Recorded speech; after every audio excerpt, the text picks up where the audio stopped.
Hey everybody. Ooh, I have the camera pointing over there. How's that fun? How is that fun? Let's sort that out. And there I am. Hey everybody. Welcome to another round of Canje Plays.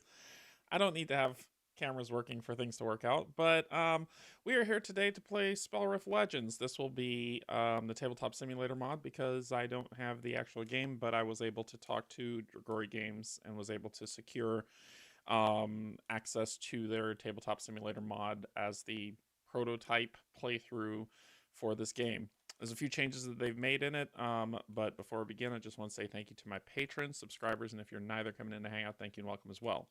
We're going to dive into this game. We're going to look at the crowdfunding campaign that should be ending soon, let you know what you can get or what the expectation is for what you're going to pick up if you choose to get the game, but just kind of give you some information on it. And then we're going to play this game true solo. I'm only playing with one hero, and we'll see how that plays. I know that Steve from Co-op Guild and I played a two-player game, so you could see how that transpired. And Rolling Solo has a playthrough as well, if you want to check out his play of it, as well as he had a physical copy to put down. So if you want to see physical copy, Rolling Solo has it. But we're going to go through it, just give you a sense of this game. It's a pretty cool game. I think it has a lot of really great potential. The game reminds me of Eldritch Horror in terms of the open world exploration and the dice rolling. Instead of doing a d6, they have a d8. And also, it also reminds me of Slay the Spire in terms of how quickly your character upgrades. So it's always giving you cards to move on to the next thing. So it's a deck builder that's set in an open world sandboxy format for you to get things done. So yeah, without further ado, we'll dive down to the table. We'll talk about some stuff. We'll pull up the campaign, run it through, and then we'll play a game. Sound good? I think that sounds fantastic. So let's go ahead and get down to the digital table. Okay. So, hey, I'm over here in the corner. So basically, this is the digital table where the game's been set up. You get these tiles, which are these world tiles that you see here that are kind of oddly shaped. But you get these world tiles, and they kind of make themselves into this vortex that come around. There are 8 of them that comes in the base, right? During the campaign, when we take a look at the page, you'll see that I believe 1 or 2 more have been added on. But there are 8 of them double-sided that you'll have in this game. And you shuffle them up randomly, and you place them around the center nexus, right? That's this board here, where your rift portal is, where the hero is being summoned. And then you kind of build them out. So these portals here, ooh, that's upside down. There we go. That's a good one. So as you can see, each portal will have an A, B, C, D location on it, and it'll have different art of the terrain that's there. A is usually the major city, I believe, that's there. So if you can see on each one of them, it'll just be, you'll see kind of a city or a church or something that's kind of baked into it to kind of say that's the centralized zone of where things are. Which is pretty straightforward for what you have, right? So basically, you shuffle those up and you place them out to guarantee kind of like a different play or a different feel for where things land each round. Of course, 1 through 8, that's kind of important to keep track of what you're choosing as tile 1 and building around, because as you have to place things on the board, it'll be what's there, but it's all here for you, so you don't have to write numbers on your table, right? So it's 1, 2, 3, 4, 5, 6, 7, 8 around the main rift, where your hero is summoned in the center.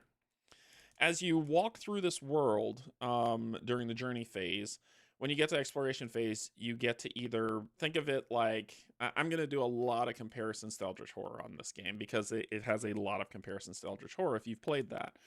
When that phase ends, you go into this the phase just jumped right out of my head after the journey phase. But you go into the exploration phase. And on the exploration phase, it's either you're going to be doing a couple things. You're going to fight a monster if you're in a space with a monster. You're going to try to seal a rift, right? Close a portal. Or you're going to do an encounter, which is one of these cards that are here based on the world that you're on. That you pull the card, it has some flavor text for you to read, a test for you to do, and if you pass, you get stuff. If you fail, other stuff happens, right? Very reminiscent of Eldritch Horror. Once you After you do that, if you're able to pass the test, you'll gain that specific card as a favor, which is mean you'll flip it over and you'll be able to use its ability at the A location, I believe it is, in any world. So if you go to the central city location of any world, you can use that favor of that world to get its ability if you want. There's no limit to the amount of favors that you can get. Stack them up as much as you like and enjoy. Each character can have one weapon, one armor, and any number of accessories that are built on, right? So pretty straightforward. Overall, there is a big bad that you're trying to take on. That is, for this prototype, it's the Eye of Nothingness that you're taking on, right? Big old beholder that you're going to be fighting. And you have to basically have him come to the world, have him come to you so you can face him, and if you beat him, you win the game. That's kind of the overall goal. How you get him to come to the world differs per monster, but for this specific one, his awareness needs to be on you, and then when you hit a specific number on his awareness track, he pops up in the world. Then you go beat him to death or lose, and win or lose that way. This game scales from, you could play true solo all the way up to 5 players, and the game scales based on what you have. Each monster operates differently, and if you see at the bottom where it says Eye of Awareness, whenever a hero closes a Voidrift, add 1 awareness. If it's on a tile with a despair token, add 2 instead. Turn this pad over when reaching, and you see right there at the bottom where it says 1 to 2 players 7. So once I hit 7, we will flip this card over. The monster will come into the world, and then it's game on, right? We're going into the end game, fighting that monster until we win. Pretty simple. Once again, drawing lots of correlation from Eldritch Horror, you have these 3 sets of cards that you kind of have, right? These 3 groupings.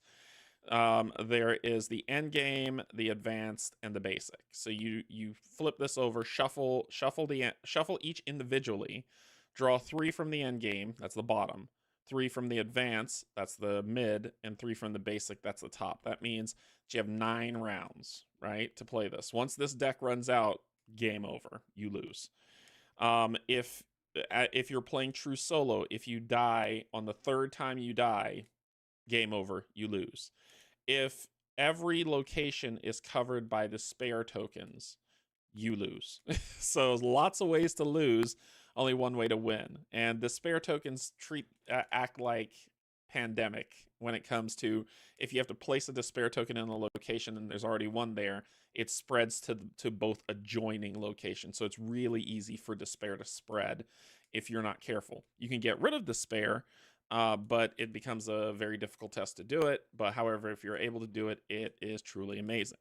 So we're going to be using Broomhilda for the Valkyrie for this playthrough. So I believe you saw Steve and I played, that's Hercules. So Rolling Solo played Hercules, if you want to see how that's played. Steve and I played Yamato, and Steve played Merlin, so we saw that. So what was left? Broomhilda. So I said I'd give Broomhilda a shot for what's on here. She has 2 abilities that she has that comes with her. And on the right, you see that track, that's kind of like her, I keep forgetting, I think it's like a hero point or honor point or whatever it's called, but just it's action points, right? You can use those action points to do a myriad of things based on what you want, especially dice mitigation's the big role of it. So Broomhilda, she has her first one, which is Winged Shield Maiden. She can pay 1 of those points to move to any ally's location during the journey phase. So she is really great for multiplayer, right? She could just fly, catch up with whoever she needs to, and help them out. She also has another ability called Guide of Souls. The first time on each combat round you kill an enemy, gain 1 of those points, right? For basic abilities, which is what everyone has, I could discard 1 card in combat to gain a die or an armor to block damage. Or I could discard 2 cards during a test to gain a die of any color and roll that. So you'll see what color means as we play through. She has 16 health, which is her max. And I think that's pretty spot on. Each hero comes with a deck of 10 starter cards and a deck of 54 upgrade cards that vary from common, uncommon, rare, and epic. cards that you can get. When you upgrade, you draw 3, pick 1, put the other 2 at the bottom of the deck, and you keep on rolling. So this is kind of the deck building aspect of things. So you give those a nice shuffle, and that's the deck building aspect of it, right? Each hero gets what they consider a secret objective. I don't know why it's secret. It's either a co-op or solo game, but it's secret. So I have Shield the Warriors. She stands where the line breaks, where the gods do not look. If you hear her voice, you are not alone and will not fall. So my objective, 3 times win a combat while battling together with at least one ally. Ooh, that will never happen in true solo. So I gotta pick something else. Let's see. Nah, I won't do that one. This one would have been cool, but that won't happen in true solo. So I have to do this one. So 3 times, reroll a die in combat and obtain an 8. If I do that 3 times, I complete this objective, and as a bonus, that's what I get, right? So it's a hard objective for a bad dice roller to do, but we're going to try it anyway. I've shuffled up all the world decks already. When we did setup, if you look up at the top when it says starting, and you see 1 to 2 player, you're going to place 2 rifts, one in world 2, one in world 7, whichever those turn out to be, and then you spawn a monster in each world with a rift. And you spawn that monster, and then you add 1 quest, and then you start at 12 doom. So the monsters that were spawned in world 2, right, is going to be the Shadow Spinners. There's 3 of them. If I defeat all 3, I gain 3 experience points. They have an innate ability that you see there, and then what they do on their turn. They're vulnerable to gray damage, which is spiritual damage. So they're vulnerable to spiritual damage.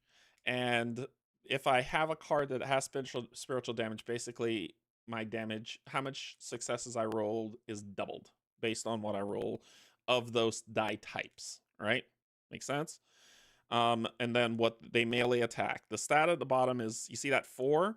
That's how much I have to roll on any of the dice that I roll to obtain a success. So if I'm rolling 3 dice, if I get 4 or above on all 3, all that counts as that many successes against what they're doing. And they have 2 health each. So that's what we got to do. Yeah. On world 7, what spawned was Dark Wizard. And if I defeat both of them, I get 2 XP. And they have Curse of Torment. Heroes take 1 damage whenever they roll a 1 or 2 after rerolls. So that's not great. 5 health, and I got to roll a 3 or higher to beat them. So it's pretty solid monsters that are there. Hey Sean, how's it going? So it's pretty solid monsters that are there. So basically, we shuffle up our deck of 10 cards. Everybody starts with 10, and you draw 3. So I'll just draw 1, 2, and 3. And let's take a look at one of these cards to kind of break down how they work. The top part of the card split into 2. The top part is for fighting. The bottom part is for skill tests, right? So if I commit this card, I'll be doing I got my cheat sheet here, a green or precise damage, and I'll gain 1 armor per every 2 of those valor points. That's what they're called. 2 of the valor points that I have. So that's if I choose to use this card in combat. If I'm doing a skill test, then I'll be doing a test that is an agility test or a wisdom test. I'll get 1 die to an agility test or 1 die to a wisdom test, or I can use this exploit ability. And exploit ability is kind of something that stays in play because I'm exploiting it to do that thing for that specific test. I'm really going back and forth on this one. Thank you for showing up. Yeah, no worries, Mr. Purveyor of Information. He is purveyor. It's my job. Hey, Dr. Han. Hey, Dan. So that's what you get for this. So you get to choose how you're going to do this. I know someone asked me, like, when they saw these cards, they were like, "Ooh, this feels like Mage Knight." I would not compare this to Mage Knight. I would say in terms of the card play potentially, but I that's where it ends. This is more Eldritch Horror than Mage Knight. I wouldn't compare this to Mage Knight at all. Like I don't think they're the same. So yep, that's kind of what you see there. And yep, that's what you see on that card.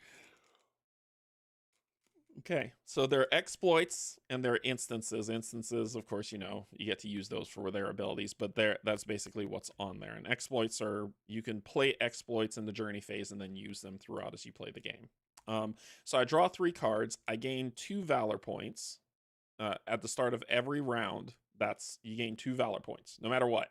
And at the end of the round, if you haven't used them, you don't lose. It's not like you use them or lose them. They just stay there. And then the next round, you'll get 2 more Valor points, so it can put you up to 4, right? So that's how you climb the ladder. 7 is the max that you can have. So, you know, don't, if you want to build them up, that's great. But don't feel like you're going to get more than what's the top level. So once you hit 7, you're just kind of wasting Valor points at that point. This here is your experience that you get, so it counts to 5. If you get 5 experience, you automatically immediately stop, pause, wait, and upgrade, which means you draw 3 cards from here, pick 1, right? That's a deck building aspect. I put this counter on here because I don't want to be moving these tokens back and forth. It's going to get annoying, so I'll just keep track of it with this counter for how many experience that I have. Okay, I've talked about the boss, I've talked about the monsters, I've talked about the board. Up here, if we get the 40, we lose, right? We start off at 12. That's what you see here. If we ever get to 20, whenever a monster is summoned, instead of summoning a basic monster, we summon an elite monster, which are a lot harder, as you can guess. There are ways to drop the doom down, and if you ever drop below 20, elite monsters then switch back to basic monsters when they're summoned. So it's not like it moves to 20 and then you're screwed for the rest of the game. It's, if you get below 20, they go back to being basic monsters. For my character that I have here, as you can see, it's a beautiful mini, a beautiful render of a mini, and I hope it's just that gorgeous when the game delivers, but it's really awesome.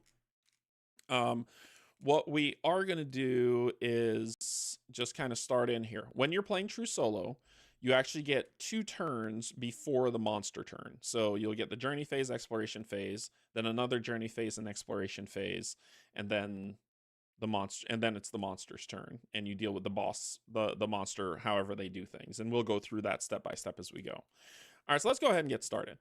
So I'm on the central tile on A, and you have to follow the roads, right? So A goes to B, goes to C, goes to D, or goes to another world. If you also, in this game, one of the upgraded rules that they did was that they gave each player 2 move points at the start of each round. So not only do you get 2 Valor points, you get 2 move points, and then you get to use what you want. Before, and I think if you look at Rolling Solo's video, it's the older rules where you had to use Valor points to move. But now they've changed that, and now it's not that anymore. So for my move, I'm going to move 1 with my 1 move point, and then I'm going to step into this world, moving 2 with my 2nd move point. So that's my journey phase where I draw cards, gain Valor points, and then I move, right?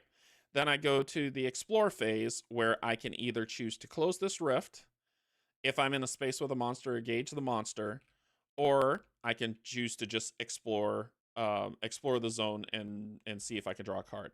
I'm going to do that so I can show you guys what this looks like, because we didn't get a chance to do a lot of this in the game I played with Steve. So what you're going to do is you're going to draw one of these cards, and this is from the Dwarven world, and you're going to flip it over. So then you're going to read the text and see what you have to do. In a torchlit hall, Dwarven Elder speaks of restless undead roaming their ancestral catacombs. They beg you to find the old sigils and reactivate them to seal their crypt. They want you to make a wisdom check. I'm going to get those. And you have to beat a 6, right? So that's what we have to do. We have to roll a 6 or higher. Just one is enough, but a 6 or higher to do it. So we're going to look down at our cards that we have in our hand and see what we can do. And you can commit as many or as little cards as you want to your test. You do not get an innate set of dice. You don't say, oh, we're just going to roll this die automatically. Nope. You need to spend cards to get dice, to roll stuff. Just another Tuesday for the dwarves. So, ooh, that's a good exploit to use whenever you succeed. But I would lose this card if I set it as an exploit. If yours is 6 or more. Okay, so I'm going to commit this card to get one wisdom die. And This is a really good exploit. That's a really good exploit. But I'll do that one to get the 1 die. So I'll just roll 1 die so you can see what it is. But if I threw in all 3 cards, then it would be all 3 cards. But nope, it'll be what this is. Yeah, I should do it. You know what? I'm gonna throw in this other one to make it 2. I'm gonna commit those 2 cards because you have to commit the cards before you roll any dice, before you do anything. So you can't say, oh, I'm just gonna throw in this card then and then do it. So I have 1, 2 here. So I'm gonna roll 2 gray dice, and I'm just gonna grab 2 regular dice. They're D8s, right? So I'm just gonna grab those 2 D8s. And I need a 6 on either one of them, or both. Whichever one works. I just need 1 success to do it, right? So I'm rolling 2 dice based on the bottom. You see the one bottom skill and the other one that's over here that matches the symbol of what's required up here, right? So we're going to give these a roll. I rolled 2 3s, which would be a failure. What you can do is you can spend 1 valor point to re-roll 1 die. So I'm going to re-roll 1 die. Hey, there's that 6. So we rolled a 6 and we were successful. First of all, we're going to discard these. So put those in discard. And we were successful.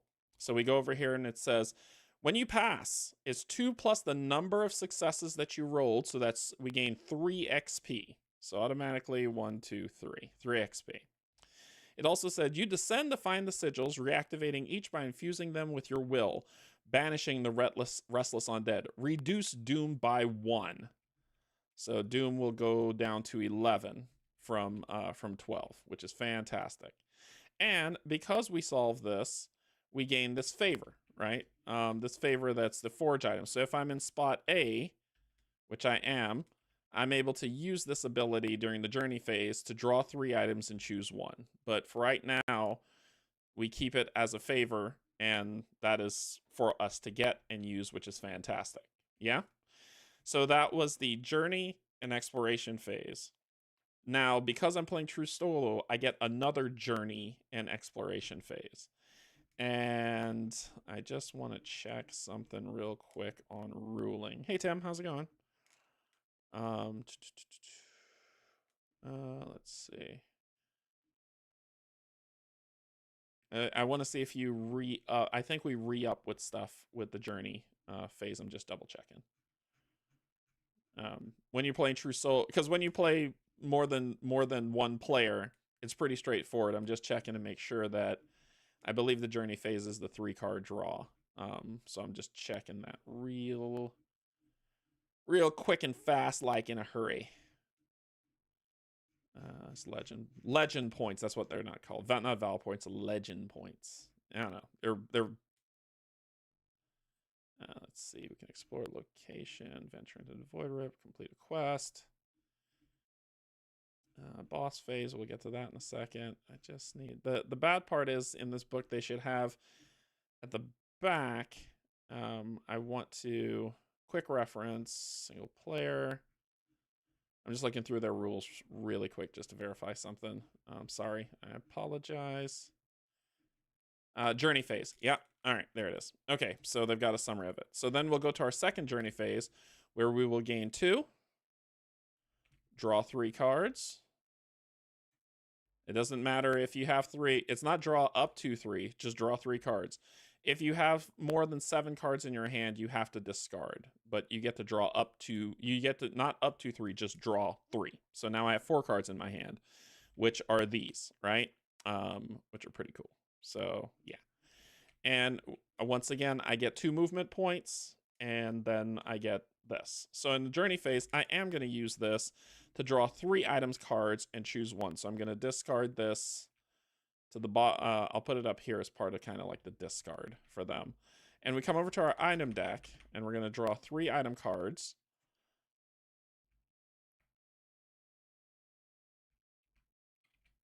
And take a look at them and pick what we want. So the first item card, as I said, is Amulet of Protection. I get +1 to all tests, straight up. +1 for all Voidrift tests. Whoa. Discard heal 3. You or one you and each ally in your location. So no, because that's bad spelling. This is to all tests, and this is just a Voidrift test. So I'm gonna take the Amulet of Protection as my accessory. So I will gain that accessory. These will go. I'll just make. It's supposed to go at the bottom of the deck, but I'll just make an items discard because who cares? So there you go. All right, so I use that in journey phase, and then I get to move if I want to, but I'm going to try to close this rift. So in the exploration phase, I'm going to try to close this rift that's here in the space that I am located. That card needs some more. It's a prototype. Yeah, it's a prototype, Sean. I'm not a fan of TTS, and I think that is why this game is missing the mark for me right now. I did back the core box, but I will wait until before deciding if I want to. If Cassie, if you're not a fan of TTS and this is like nails on a chalkboard for you, I completely understand. Rolling Solo has a video with the actual components, so you can actually see him play a true solo game without it, right? That you don't have to look at TTS, and then you can make that decision. So it's just they don't have enough prototypes to send out, and I am not, you know, a top level streamer, so I get what I get. But I totally understand, and Rolling Solo has the actual game that you could check out. So if you're going to close a Voidrift, you pull a Voidrift card, flip it, and read what it says. Through the Voidrift, a dark landscape is divided by a luminous silver river. Echoes of laughter, sorrow, and forgotten dreams drift along its surface, memories dissolving into oblivion. Rolling Solo won't have the Canje experience. Thank you. Let's see. Upstream, the river pours from a bleeding wound into a dragon's corpse. One massive eye remains open, staring at you even in death. You approach, seeking to end its cursed existence. So I need to test either, and I always have to have that cheat sheet for me for those symbols. So I need to test either wisdom or charisma, is what that is, and I need a 7 or higher to pass that. Whew, this is going to be a toughie. So wisdom or charisma for what I want to do. Well, let's take a look at our cards. This gives me +1 to all tests, which is pretty cool. That's pretty cool. So that'll get me, so +1 means that instead of this being a 7, I believe it just needs to be a 6. So I need a 6, and we're going to try the best we can. I could have played this exploit before, but I didn't. I need to start using my exploits more. It's going to be a wisdom test, so I'll pitch this card in, that card in, and that card in. So I'll roll 3 dice because we want to try our best to pass this test. So I'm going to roll 3 dice to see if I can pass this. Yeah. And I need a 6 or higher because of my accessory. Oh, crit! 2 successes. I got a 6 and I got an 8, which is a crit. A crit counts as 2 successes. So this is 2 + 1, that's 3, which is fantastic. That's a pass. So this says pass, get 4 plus your amount of successes, which is 3. So that's 1, 2, 3. 1, 2, 3, 4. Holy cow. That's 7. Holy cow. So then it says pass. Touching the dragon's eye, you briefly share its tragic memories, guiding its spirit towards peaceful rest. The river fades. Close the void rift and gain a focused condition. So the void rift gets closed, and we'll deal with that in a second. I gain a focus condition, which I think is this guy. So this is a focus condition. So it says, no, that's fortified. No, it's not focus. That's fortified. Which is the focus? Inspired, quickened, focused. Focus condition. So anytime I am doing an intelligence test, I gain +1 to it. My maximum hand size is increased to 8 from 7, and this ends if I were to gain a madness or I take a rest. So this is an ongoing effect that I now have, which is fantastic. Fantastic. I didn't have to re-roll a die. It said re-roll a die in combat and obtain an 8. And I closed this Voidrift. Let me check closing Voidrift. Because I think that's all that happens, and it closes. It's nothing special. But let me check. Closing a Voidrift. Voidrifto. This is the first time I rolled a crit in this game. I'm super happy. It did not go well. It did not go well for me before. Let's see. Voidrifts. Attack step. That's easy to do. Understanding monster card. Entering battle. We'll talk about that because we're going to go kill some monsters in a second. Boss event, which we'll get to. Draw a void spawn. Here we go. Nope, that's the boss card. Initiate combat. Complete a quest. Here we go. Draw a void card. Perform the acquired reaction. Success. Read its past narrative and remove the Voidrift token. Okay, so it just gets removed and put back into the Voidrift bag. Problem solved. All right, let me discard these cards. Dupe. Put those in discard. And then we gain our focus condition. Stop. We do an upgrade. Spend 5. 1, 2, 3, 4, 5. And we upgrade. So we draw 3 cards from the upgrade deck. 1, 2, and 3. And one of them goes directly to our hand. It doesn't go in your discard. It goes to your hand. We've got 1 common, 2 uncommons. And this says 4. Roll with -X to hit. Up to -4 to gain 2 times X extra. What?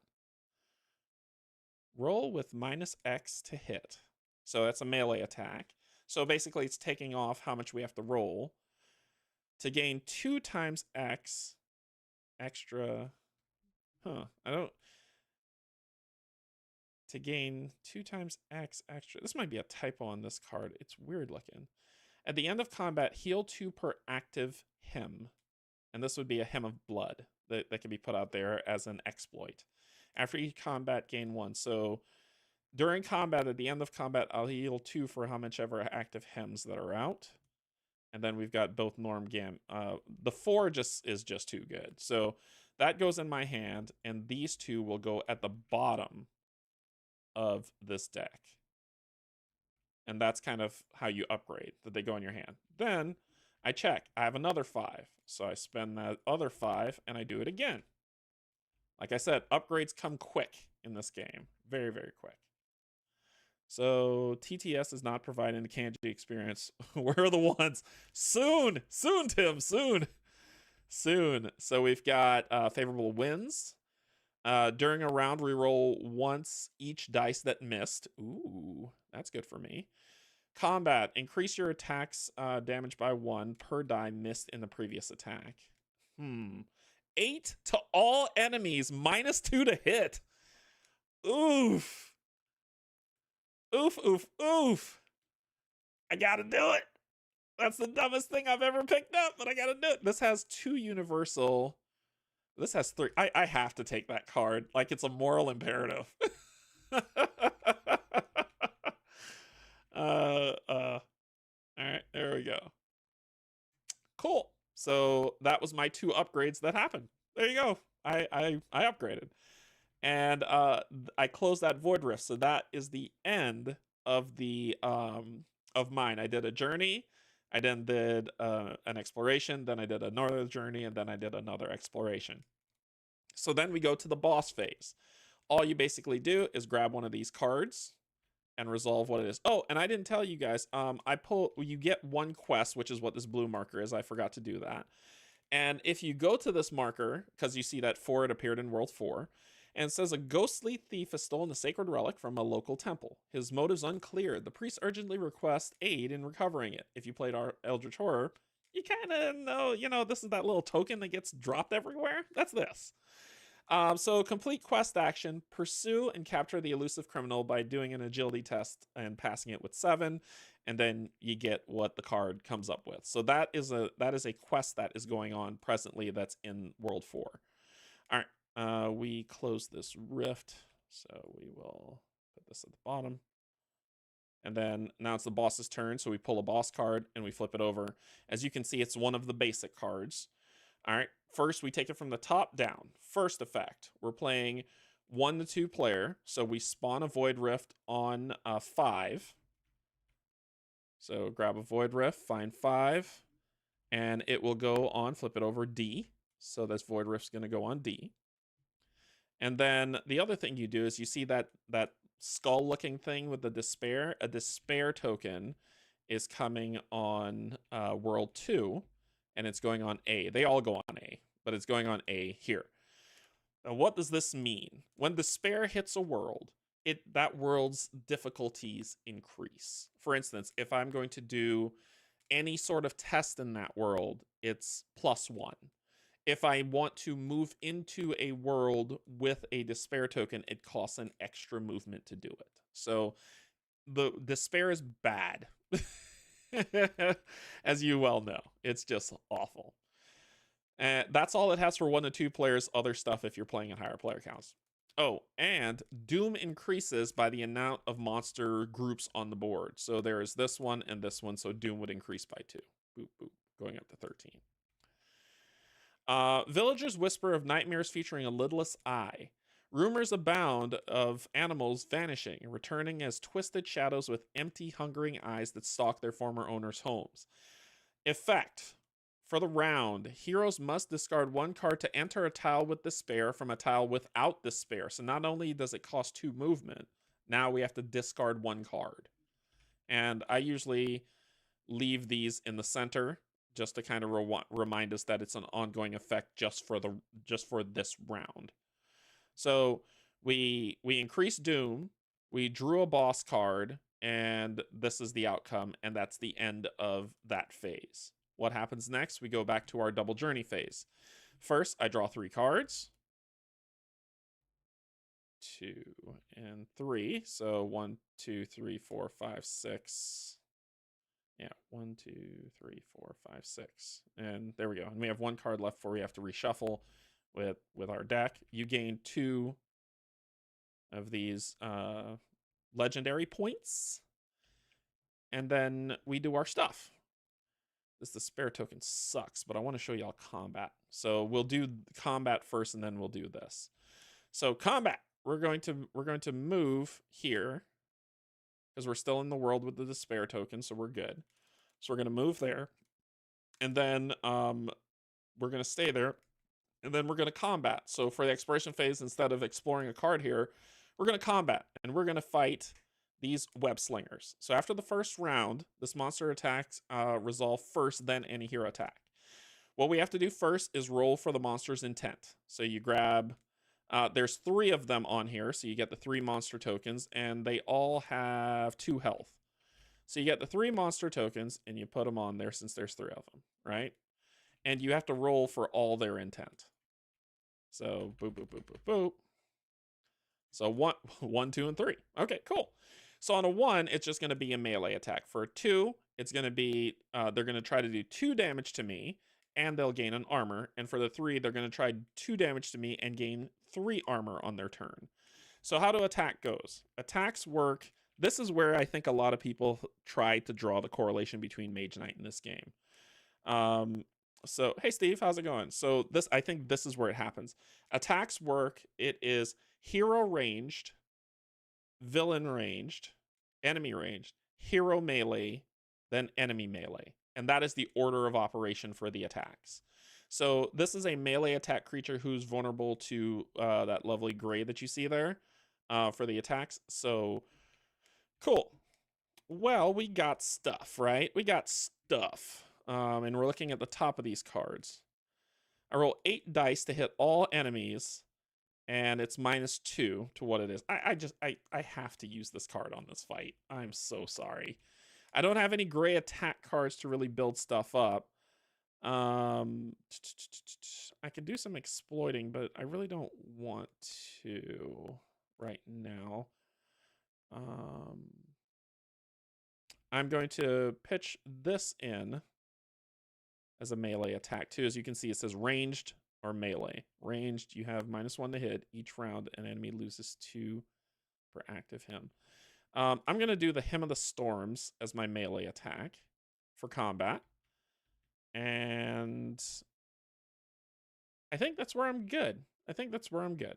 Yeah, that's where I'm good. So remember, first, ranged hero first. So the enemy's a melee attack, so they're not going to do anything. So I get to do my ranged first, which is during combat, you have -1 to hit, right?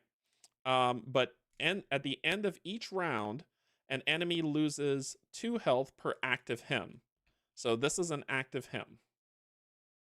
Yay, which is the Hymn of the Storms.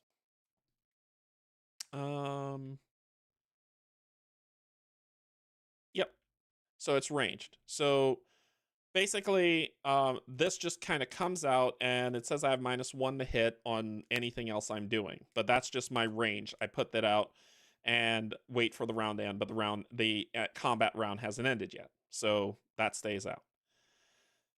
Next up is the enemy ranged. Is this enemy a ranged monster? No, it says melee attack on it, so they're not going to do anything. Then it comes to the hero attack now. All right, so now all my hits is -1. For this specific one, it's -2, so all my stuff is -3, but I'm rolling 8 dice for all enemies. That is not going to help me, but by God, I'm going to roll 8 dice. So that's 6, 7, 8. So I'm rolling 8 dice, and it's all -3. All right, so, oh, and the number I have to beat. If you look here, you see that's a 4. So I have to beat a 4. So I have to roll a 7 or higher to hit them, basically. Well, I rolled an 8, and I rolled another 8, which is a crit. So that works fantabulous. A double crit is fantastic because that means that it's double damage. So where it would be 1, it would be 2. So that's 4 damage to all enemies. It says all enemies, which is fantastic. So they only have 2 health. So I've killed all 3 of them in 1 turn, which is fantastic.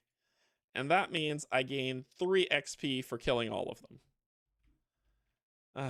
That felt good. 1, 2, 3. And they are dead. So these enemies have been defeated. And I'm using these tokens instead of their minis because I don't think minis are needed for this game, to be honest with you. I think tokens are fine. So that basic monster is defeated. He's gone. A crit is a crit is a crit. And anyway, there's nothing else left to fight, so all 3 of these cards would be discarded anyway. And that ends combat. Yeah, that was fun. That was fun. So that was my first journey and phase. Next one, I gain 2, and I draw 3 cards. 1, grab these, shuffle, 2, and 3. There you go. That's good stuff. Okay. Next journey phase. I'm going to spend to move in here and see if I can close this despair. So I'm going to move here, and then I'm going to try to close this despair, which means trying to close that. Shouldn't 1 have survived with 3 armor? I believe the armor was in effect. I believe the armor only goes into effect on the enemy phase, but let me check. Like, they didn't get a chance to do that for their intent. But let me check. You could be right, and I just have to roll another die against that guy. He's going to die anyway, just to let you know, because at the end of the round, they would die. Oh, it goes into effect immediately. So, yes, thank you for that catch. So, 1 would be alive, and I would have 1 more thing to roll. And I'll say, let's say, because he rolled a 2 attack, I'll take 2 damage. Let's make up for the mistake. I'll take the 2 damage, and then my hymn would hit at the end of the round and then kill him. So, cool. No, it works. It works. Good catch. I don't think crits go through armor, but let me check. Combat. Let's see if crits go through armor.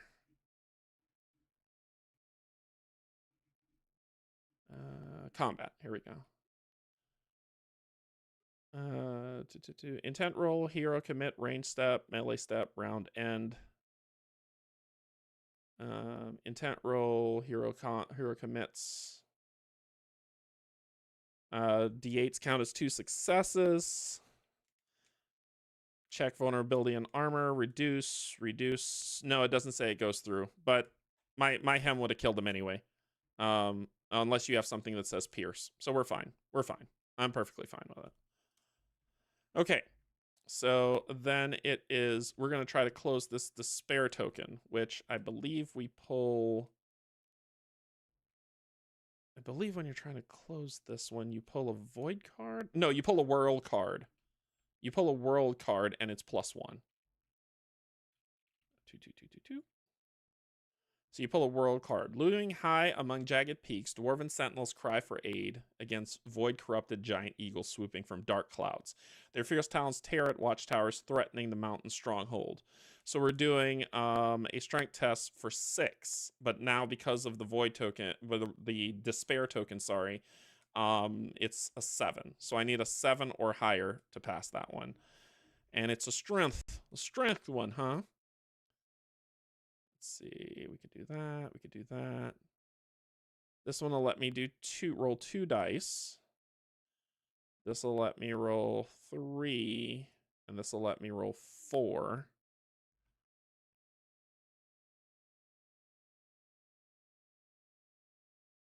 And because of this, I get +1 to all my tests. So I need to roll a 6, and I'm rolling 4 dice. So I need to roll a 6 and I'm rolling 4 dice. And I just need 1 success. There's that 7. Woo! That was close. All right, so we passed. You go ahead and discard this. And we passed the test. So we only had 1 success, so it says 2 plus the number of successes. So 1, 2, 3. Repositioning huge ballistas, you push back the beasts, allowing the dwarfs to fortify their defenses. Reduce doom by 2. Awesome sauce. And then we flip this over. Okay, when you get rid of a despair token, right? You get this dwarven item, like you get the thing, the valor, or favor, but you can also use the favor and not discard the card. So basically, now that I have it, I can use when I'm in A, which I am on the next journey phase, I can use this card and not discard it. And I think I can use it now. Closing despair. I'm checking the rules for this.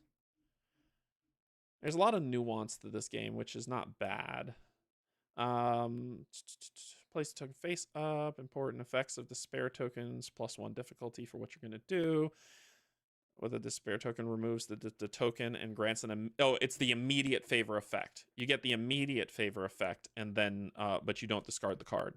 So this immediate favor is draw 3 items and choose 1. So you get the effect immediately, but you don't discard the card, which means you can use it again. All right, what do we got? We got all enemies' shields is reduced by 2 for you, but you can't gain armor. When no other heroes in your location are adjacent, apply -1 on all test difficulty made by you. Yes. +1 armor at each round, +1 of any die on tests if there is a monster. No. I'm always alone. If no other hero. Yeah, this'll pair nicely with that. I'll pair nicely, real nice with that. So flip that over. And these are supposed to go at the bottom, but as I said, I'm putting them on the side, which is fantastic. Cool. That was a cool thing that occurred. And we close that. We're good. Okay. So we're about to end the round. So first we're going to increase doom by the number of monster groups out. There's only 1. So doom goes up by 1. Then we draw a boss card and read it out. Check out the top. So first it says spawn monsters. What that means is spawn a monster in every location with a Voidrift. That's what that means. And there is 1 location, so we're going to grab the monster deck that's here, pull this card, and see what it is. So basically it's doing this instead of spawning a monster. So it says all monsters on the map move 1 in the direction of the SpellRift. Monsters that reach the SpellRift increase Doom by 1. If there are no monsters on the board, discard this card and draw a new one. Reminder, monsters of SpellRift increase Doom by 2 at the end of the round instead of 1. So that's what it's going to do. This monster, there's one here, and it's moving from D to C to try to get to the center board. So that's what it means by monster spawn. Then we're going to place a despair on world number 7. So we grab another despair token, flip it. It's going on A, which they all do on world number 7. So it's over here, all the way in the back, which is problematic for me. Oh, wait. Why is that? Oh, there's another one here. There's another one here. I should have done that. It's another card. All monsters move 1 space towards the Voidrift. So they're going to move again. So this guy is going to step out of the world and into here. That's perfectly fine to me. You're coming closer to me. And then it said, mad prophets stumble through crowded streets, shrieking about the encroaching void. Their minds fractured by visions of an infinite abyss ruled by an eternal unblinking eye. Each hero must make... Oh, God. So I need that test. On a failure, I gain cursed, which I won't gain cursed. I'll lose my foe. Oh, no, that's madness. I would gain cursed. Ew. Curse sucks. Okay. So I need to pass because that would suck. So I'll commit these 2 cards and I'll roll 2 dice. And I'm trying to get, this is a test, right? And this says I get +1 and -1 on all tests difficulty made by you. So I need a 4.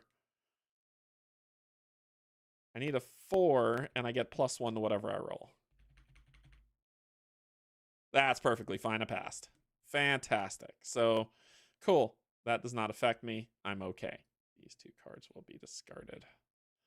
And if you don't have the color that you need, remember, you could discard 2 cards to gain a die during a test, or 1 card to gain a die during a combat roll. So you're never stuck with that. Okay, that ends the monsters phase. Oh, and because I closed that rift, I almost forgot, when a hero closes a void rift, add 1 to awareness. So he slowly. And if a tile is on, and if it is on a tile with that 2 instead, but it wasn't, I've closed the void rift first before the despair dropped. So we're good. Yeah, we're good. Okay. All right, we are good. So we're back to the top of the round. I would gain 2, but I'm full up. Draw 3 cards. 1, 2, 3. And it's the journey phase. Well, I mean, he so happened to be, So I'm going to 1, 2, which is my free movement. Then I will spend a valor point to gain 1 more movement. Hello, old friend. 3. Then it's fight time. So we're going to fight. So fighting him, heroes take 1 damage whenever I roll a 1 or a 2 after any rerolls. There are 2 of them. So we will just do the green and the blue. And let's check out their intent. A 3 and a 1. So what are they doing? 1, they're going to attack, and what does that X mean? Let's see. They got a legend for this crap. What does that X mean? Cancel. The hero must immediately end 1 combat or round effect they have hero's choices. If none, ignore this effect. So basically one of my cards is going to get canceled. And they're going to hit me for 1 damage. And then 3, they're going to hit me for 1 damage. Okay. So one of my cards is going to get canceled, which sucks. And they are immune. They are weak to red. Ugh, I spent all my red cards. Start of each round, draw X, then discard X. X is the number of active hymns. Gain 1 or 2 if this attack misses. It misses all dice. We're gonna do Sky Piercer. We're gonna do the hymn. We're gonna do Valkyrie's Descent. And we're going to do Thirst of Destiny. So we're going to put all 4 up there to commit to this. Okay. They make me get that. I have to get rid of a card. So that's why I put this one first. So this ranged one can go away. So I have to cancel the effect on that card. All right. Then we deal with what's here. So range first, hero first, range. So I'll gain 1. And then it says, at the start of each round, draw X, then discard X. X is the number of hymns. So this is the only hymn there, so I'll draw a card, and I have to discard a card. I'll discard the same card I drew. And that is my ranged. Are you ranged fighters? They are, so then they immediately go, and they will attack me for 2 damage. 1 from each, 1 from the 1, 1 from the 3. My shielding, because it says +1 per 2 that I have 7. So they hit 1, blocked. 2, block the other one. I'm good. You gain shields before the fight starts up, so they don't do any damage to me. Then it's my turn. I gain 1 die +2 on that die roll per active hymn and all hymns. Well, I've got an active hymn right here. And so the hymn will end, and I'm getting a +2 for whatever I roll, and I need to beat a 3 -1, a 2. So basically, I need to roll a 2 or higher. Crit. What? Holy cow. So that's amazing. And crits are just 8s. If you roll something and it gets you to an 8, it's not a crit. It's just what you roll. So that is 2 damage, but they have 5 stinking health. So one of them only takes 2 damage. So let me put them on here. So they have 5 health, and we'll say the blue took 2, so down to 3. Yep, that was pretty decent. Then my next melee attack is I'm gonna roll green, just 1 green die, and this hem is over, so that's no longer an effect. And this is over, so that's no longer an effect. And so I have this one where I'm rolling 1 die, and let's see what we're gonna do. Roll a 1, which would be a fumble, and fumble means it's -1. And when you roll a fumble, you have to spend 3 to basically roll again. So I have to do 1, 2, 3 to try to do better than that. There we go. So that's 1 more damage, taking this guy to 2. And then if they had any melee attacks, they would attack, but they are ranged, and that is the end of combat round 1. Combat round 2, you draw 3 cards. 1. I don't know why it keeps doing that to the last card. 2. Oop. Shuffle. And 3. And we're ready to party. Next combat round. So combat round. Let's see. Intent, hero commit, and then go through the attack steps, and then we rinse and repeat. Right? Just want to make sure I'm looking at this right. And you can invite allies to join the Klein if you want, if you were playing with friends, but basically you just keep drawing 3 cards and beat them up. So these are all melee. Oh, now that is a card for sore eyes that but let's see their intent. Because if they're going to cancel a card, it's going to piss me off. So what's their intent? 1 and 1. Oh my god, they're canceling 2 of my cards. What? Let me make sure I'm reading that right for the X. The hero must immediately end 1 combat or round effect. Oh, combat or round effect. If none, ignore. Okay, gotcha. So it's not getting rid of cards. It's ending an effect if I had it going like an exploit or something. Cool. Cool, we're going for the 8 because we have to. I'm throwing in all cards at them. I'm throwing in everything I got. The kitchen sink, the dirty laundry, all of it. So we're doing this. Okay, my range, I don't have any. Their range, they're going to hit me for 2. I don't have any shields, so I'm going to take 2 damage. And then now it's my melee. So rolling 8 dice to all enemies, -2 to hit. With this, it'll make it, it'll let the tests be, instead of having to roll a 3, I have to roll a 2.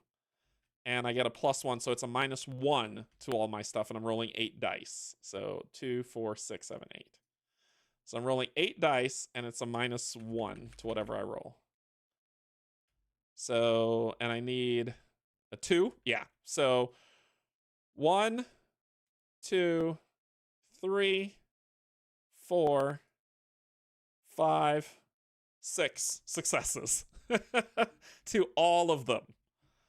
So that should be good enough to wipe them both out. They are gonzo. So they've been defeated, and I gained 2 experience. Ooh, I had 6 experience. I should have upgraded. Now I'm at 8. I should have upgraded, and I did not. Why didn't somebody tell me? Why didn't you tell me? Egad! All right, so they have been defeated. Wiped out. Then we discard this, and I need to upgrade because I should have upgraded last time. And we'll do 1, 2, 3, 4, 5, and 1. So see how quickly I'm upgrading? Isn't it nuts? It is insane. Let's see. 7 -2 to hit. I mean, I kind of gotta. 3 +2 per hem. Ooh. For his command, 3 +1 per each. It's gonna be one of those two.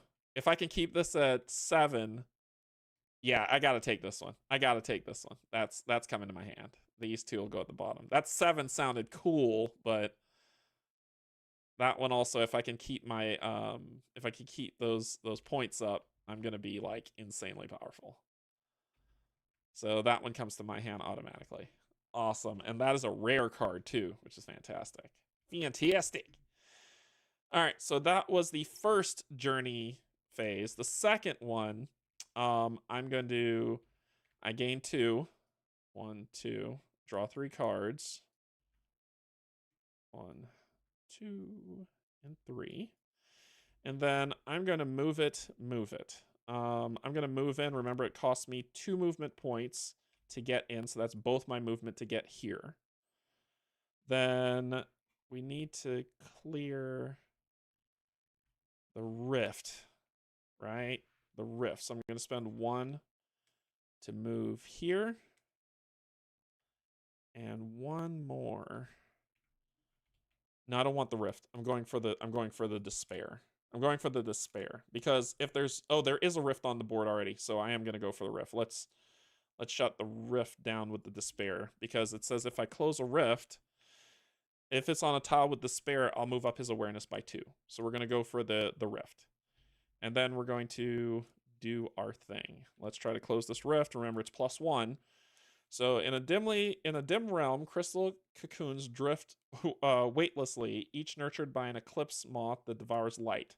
Silken threads hold corpses of past intruders. You carefully cross glimmering strands, hunting the bloated queen before she spawns more creatures. So we need to test wisdom or acrobatics by 7. And I believe is it -1 or is it's -1 to our roll? For despair, let me check. Because +1 would put that as an 8, which is ridiculous. So I know I'm doing something wrong.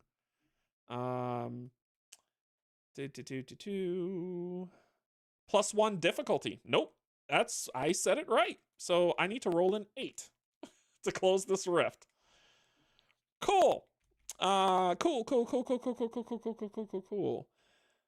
So that one and this one's all I can do. So that's 3, 4 dice. So I'm rolling 4 dice and I need an 8. A straight up 8 to close that rift. Oof. 4 dice. And I need an 8. Hold up. Wait a minute. When no other heroes in your location or an adjacent one, apply -1 on all test difficulty made by you, which that 8 would become a 7. And I get +1 to all those tests, which would have made this an 8 anyway. Hooah.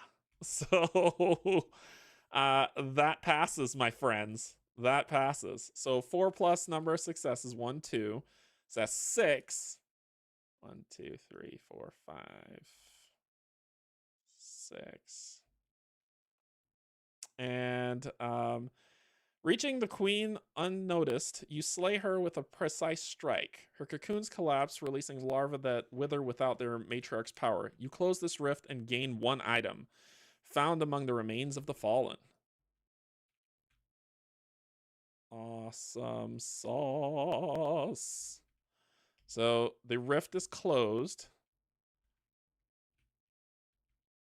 It was on a tile with despair, so it moves up 2. And then I gain, discard these, and I gain an item for closing the rift. Discard to heal 5. I'll hang on to it for a little bit. It's a consumable. Okay. That was that. That was fun. That was good. That was wise. Let's see what we got here. So enemy phase, doomed by the amount of enemy groups. There are no enemy groups on the board. So if there are no Voidrifts on the board, one would spawn. That's why I was scared of closing it, but there's one there. So doom does not move. Then we pull a card and deal. We're going to put a despair on 6. Oof. Which is going on A. Okay, we got to start clearing these despairs. The quartz the tapestries bleed desperation threads, detaching and weaving into a floating sigil shaped like a lidless eye.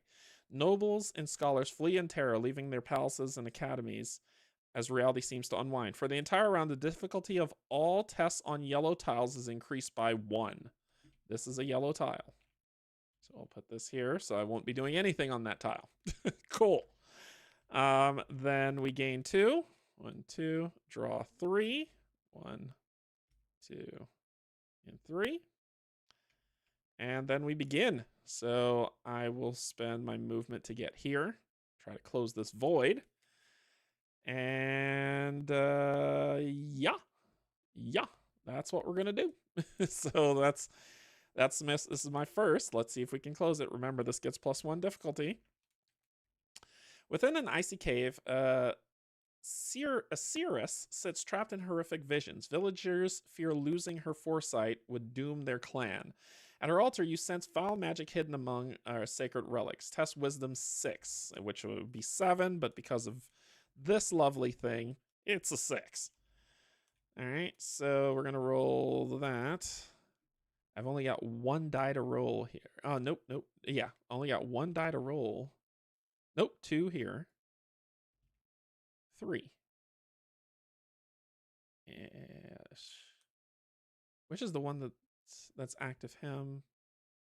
Discard card, do that. I must have put something. I must have put it in my discard. Yep, I put it in my discard. This should have gone to my hand. This should have gone to my hand. Not discard when I upgraded. And I should have upgraded again. 1, 2, 3, 4, 5. I should have upgraded again. See, I upgrade so quickly, I keep forgetting. 2 and 3. And what do we got? What do we got here?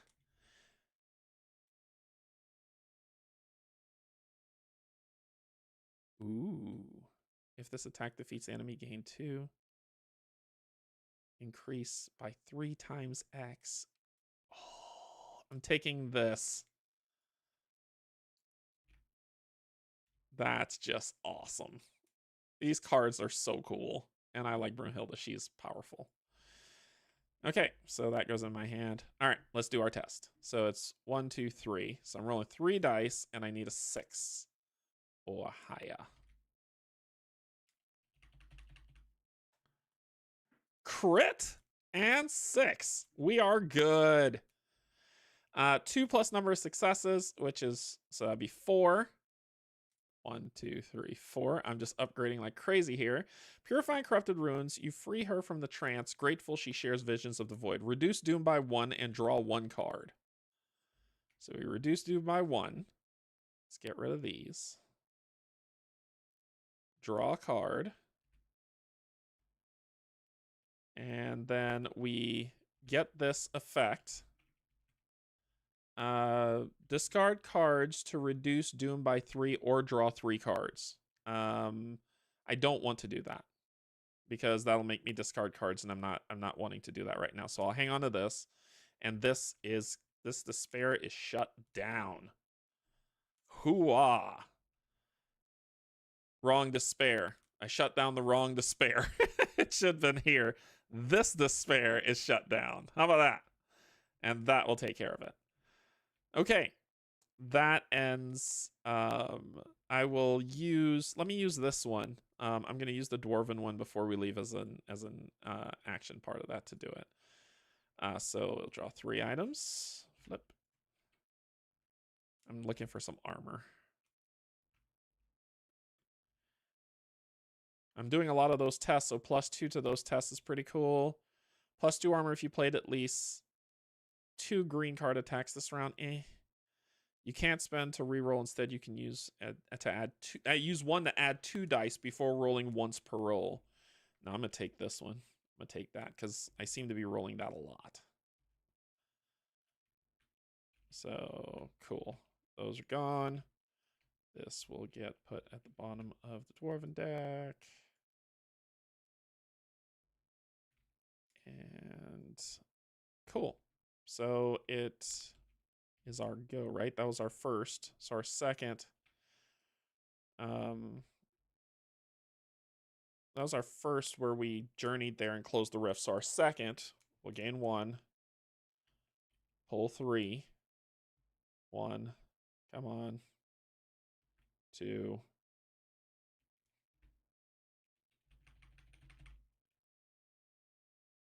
3. And we have 1, 2, 3, 4, 5, 6, 7, 8. I don't think we got the thing that increased our hand size by 8. So cool.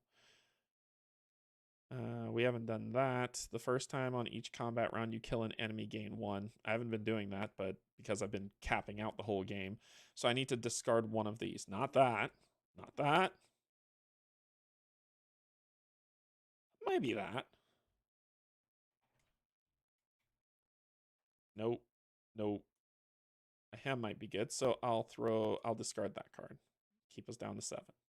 Okay. Let's move it, move it. So we're going to do 1. I need to spend 2. So my other movement plus one of these points to get me in here. Ooh, that road path sucks. I'd have to spend 1, 2, 3 to get around. Sure. 1, 2, 3 to get to this guy. To try to ditch this despair. Yeah, it's only yellow tiles. That sucks. Okay. So we're going to pull from the Elven world and see if we can shut it down. So this will be a 6 because remember my -1 to their +1 is negated. In an Elven Sacred Festival, a harper plays sorrowful melodies as dancers whirl around the moonlit lake. They beckon you to join their agile steps. So I need to pass a 6. Well, we're going to do 4. Oh, no, that's the wrong one. We're going to do 3.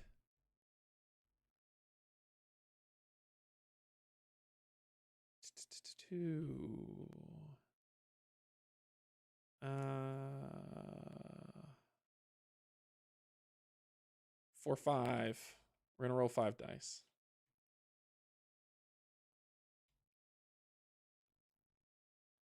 Actually, yeah, we're going to roll 5 dice. So 3 green and 2 of any. 4, 5. And we're looking for a 6. That's a 7. That's a 7. That's a 6. That will work.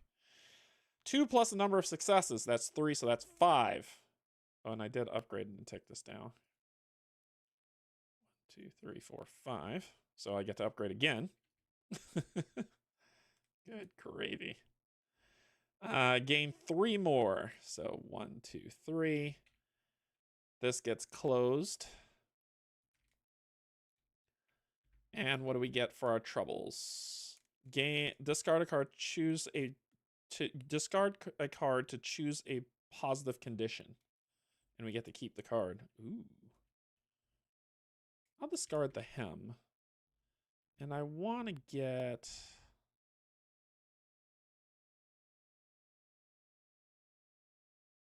this one, because I don't want to get cursed. I don't want to get kissed. So those are my two that are there. So now blue or that one. Like I said, I seem to be rolling that a lot. So there you go. Cool. That was my second one. So no monsters on the board once again. So Doom doesn't move. Pull. Oh, look, we moved into advanced. He's going to spawn a portal on 6 and then put a despair on 1. So despair will go on 1A, and he's going to spawn a portal on 6C. I so happen to be in 6. That's fantastic. It's good news. On an ominous night, every temple bell tolls once before shattering. Their lingering echoes summon armies of invaders from beyond existence. Void forces spread bloodshed, their hollow gazes sapping courage. For the round, in combat, heroes can't use... Aww. Get it right the first time or die, I guess. Okay. So, cool. Yeah, I closed the rift. Now I need to close this rift to move that up, which is good. So my first... despair is just never ending. So my first is I'm going to move 1, 2. I got to get my 2 and draw 3 cards. 1, 2, 3. 2, 4, 6, 7. And then we're going to try to shut that rift down. What do you got? What do you got for me? You emerge onto dunes of black sand. The dark spire looms ahead, countless figures climbing endlessly upward, only to plunge into a yawning abyss. Humanoid shadows rush at you amid illusions, making it nearly impossible to distinguish threat from images. You must fend off the cloaked creatures before they drag you into the abyss. Well, I got a cool ability. It says I get +2 for those types of tests. And this says -1 for the test difficulty, and I get +1 for all tests on here. So... that means that I need to roll a 4 or higher for this to work on that color. And I'll commit 1, 2. So I'm only going to roll 2 dice, and I need a 4 or higher.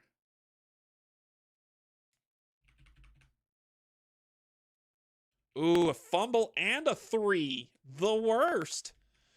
So I'm going to, I have to spend 1, 2, 3 to re-roll that fumble. Yikes. So that's a pass. There is what I needed. Whew, that was awful.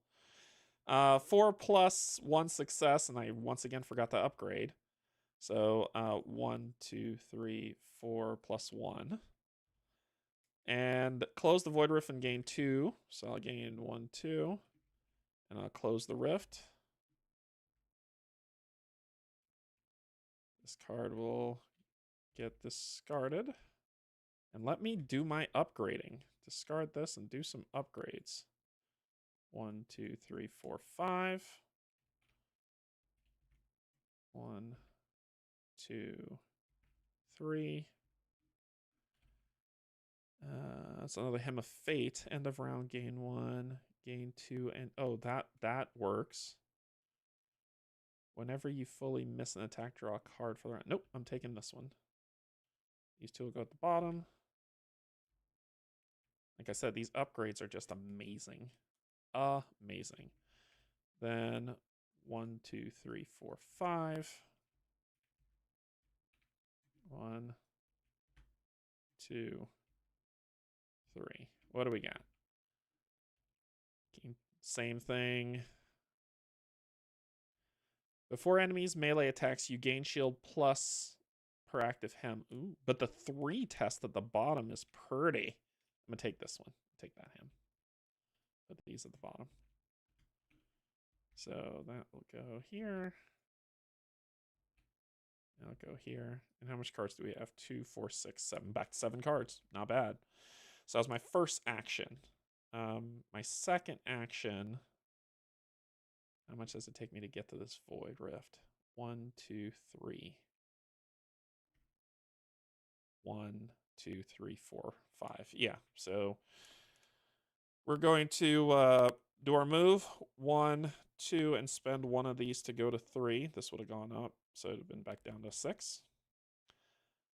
Oh, and I would have had to, yeah, and I would have had to draw 3 cards. 1, 2,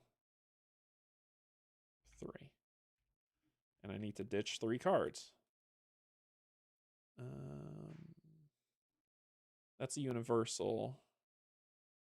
So we'll ditch you, you, and you. Okay, cool. And then we're going to try to close that rift. So as you can see, it's very Eldritch Horror. So I need to roll. You discover a mirrored lake on their colorless sky. Your reflection twists and turns independently. Eerie gestures inviting you closer as you approach shadowy doppelgangers rise. So strength or agility 7, but because my thing is -1, so it's 6. And it's green or reds, huh?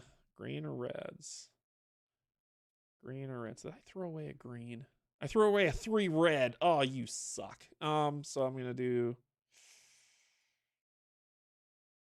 green, wild. No, I need that one. Sure, I'll throw that one in. Well, it's green that we're doing. Well, it says green or red, right? Not and. So I'll just roll 2 dice. I'll roll 2 dice, and I need a 6. What is with these ones? 1, 2, 3. Ugh. No! What? 1, 2, 3. I'm spending it all. I cannot. I will not. I will not. All right, so this gives me +1 to all tests, and this gives me a -1 where that would be a 6. And I have a 5 + 1, which is a 6. Oh, thank God. Oh. Okay, so 4 + 1, which is 5. And close the Voidrift and gain 3 XP. 1, 2, 3, and close the rift. Good Lord. I didn't put a Voidrift in here, did I? Was I an idiot? No, I did not. Okay. All right. That was super close. Okay, discard these 2. And let's do some upgrading. 1, 2, 3, 4, 5. 1, 2, 3. What do we got? I'm okay with that. Nope, I'm okay with this one coming to my hand. I'm not mad about it. And then we'll do it again. Oop.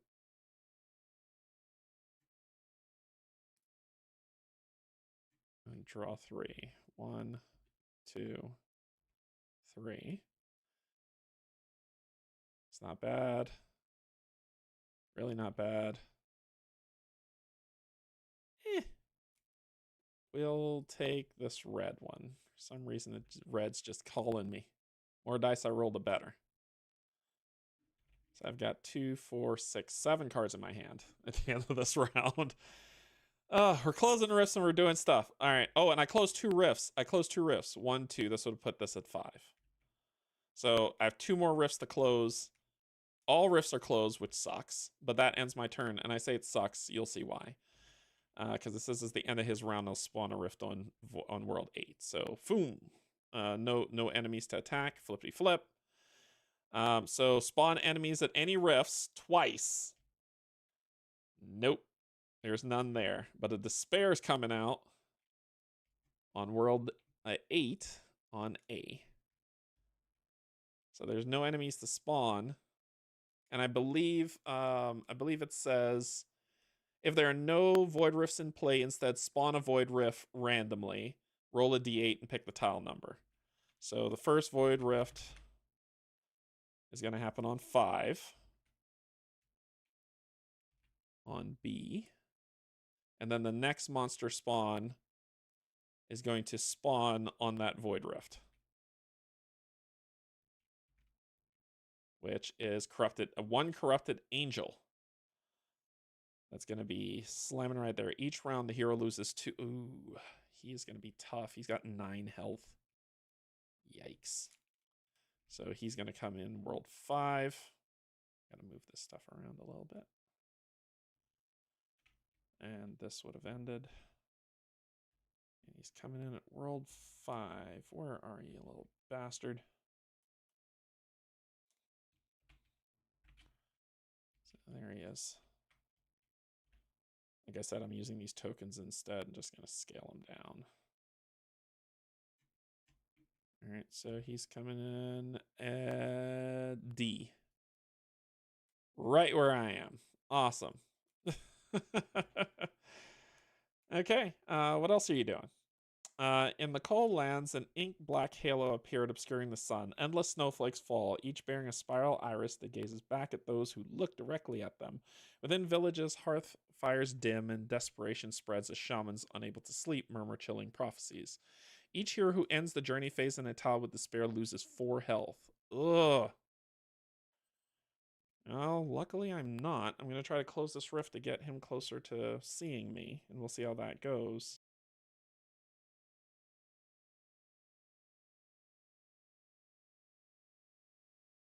Let's see.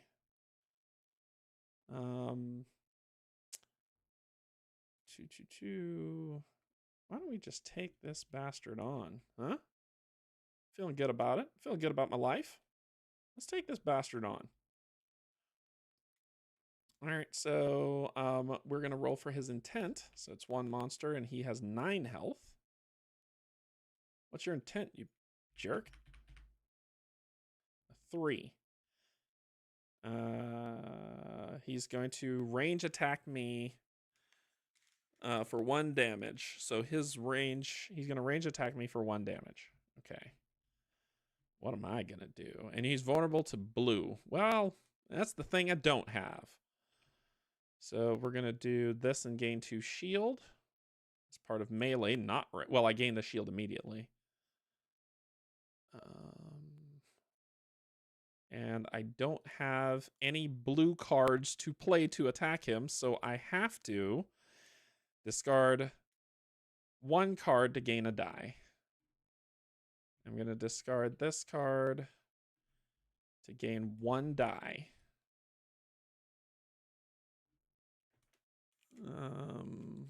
I'll discard this card to gain another die. It hurts me to ditch these big numbers. I'll discard. So not worth it. Yeah, let's just roll 2 dice. See how we do. All right, so I gain 2. 1, 2. And I gain 2 shields. So I'll be rolling an attack die, but it's going to be a melee attack. So this, I don't have any range, so he's going to go and attack me for 1. I block it because it's coming at ranged. And then it's my turn to roll my 2 dice. And I needed a 5 to get through. Remember this +1 and this -1 on all tests. So 5 gets through, so that's just 1 damage to him. He doesn't have any shielding, so this goes to 8. And then hope I draw better next time. Discard this. Oofta. All right, so I draw. Next up. Oh wait, I get +1 on those blue checks. Oh, I need to find a blue card. 1, 2, 3. I need blue cards. Okay, gotcha. Let's see his intent. 4. He's going to pierce any armor I have, and he's going to attack me for 1. Oof. Okay. Oh, wait. No. Sorry, that attack was 5. It was 5 attack that was ranged. I read that wrong, because so it should have been 5, not 1. So I blocked 2, so I'm taking 3. 1, 2, 3. I'm going to discard this potion of healing. I'm going to discard that to heal 5. 1, 2, 3, 4, 5. Now his hit is going to be... What is he doing? What did he roll? A 4? He rolled a 4? He's going to hit me for 4, and it's going to pierce any armor I have. So, once again, I don't have anything blue to hit him with. That's just a crit. Let's roll 8 dice plus 4 dice. Roll with minus X to hit, like, up to -4 to gain 2 times X extra dice. Nope. We're going to do 12 dice on his sorry behind. Actually, I'm going to use this one instead to do 12 dice, and it's -2 to hit, but I get a +2, a +1, so it's a -1 to hit, and I'm rolling 12 dice. 2, 3, 4, 5, 6, 7, 8, 9, 10, 11, 12. 12 dice. This is ridiculous, but I want him dead. All right, so this is a, what is this? This is a 2. Okay. So, and I need a 5. So let's get rid of the stuff that's not 5s. You're not a 5. You're not a 5. There you. There you. You're a 2. 3. 3. 2. So it's a crit.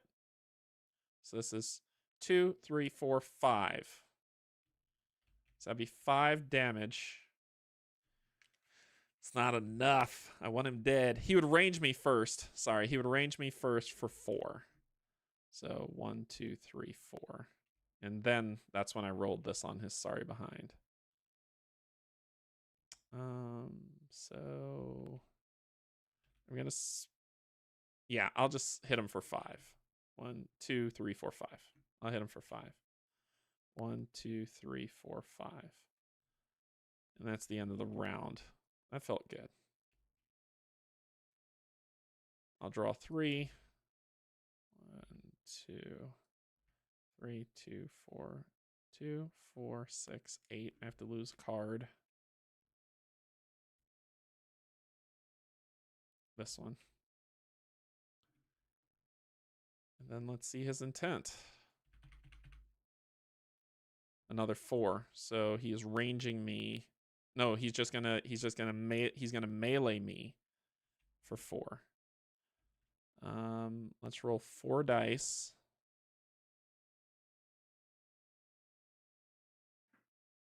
I'm just gonna roll 4.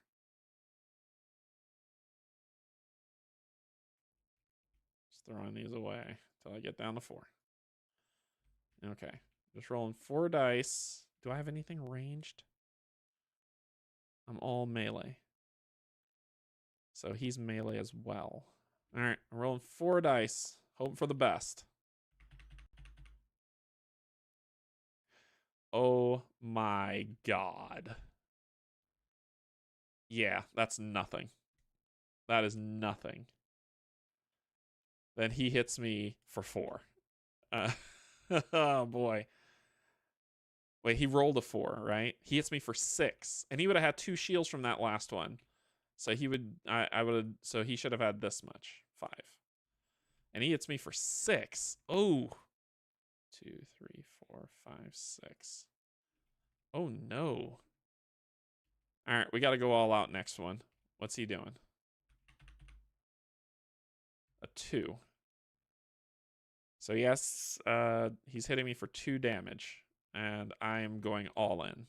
All in, nonstop. 3, 6, 9. Roll 9 dice.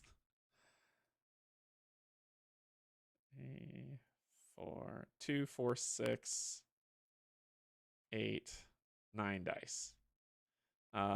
He rolled a 2, so it's a melee attack, so I go first. Oh my god. So I got a crit. That. And 3 1s! 3 1! 1, 2, and then when this would have been 2, it's just 1. So it's just 1 damage. 1 damage. I'm gonna spend one of these to reroll one of these 3s. Oh my god. There we go. There we go. So crit.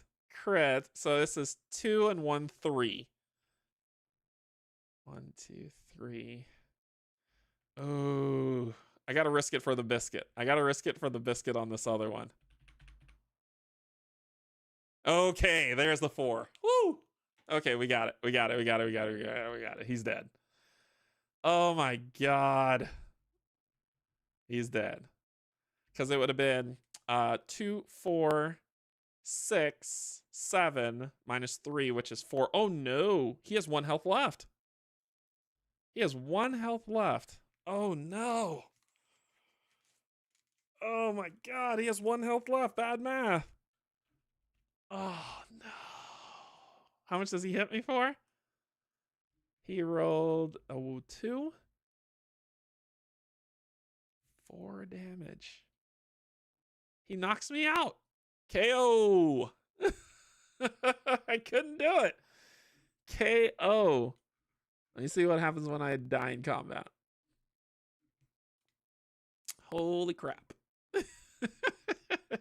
I might call it there just to say that you got to see the majority of this game. But let me see what happens when I die in combat. Let's see. Complete a quest. Venture force. Utility here. Explore location. This is the boss event. I want to get to the combat event. It's a journey phase.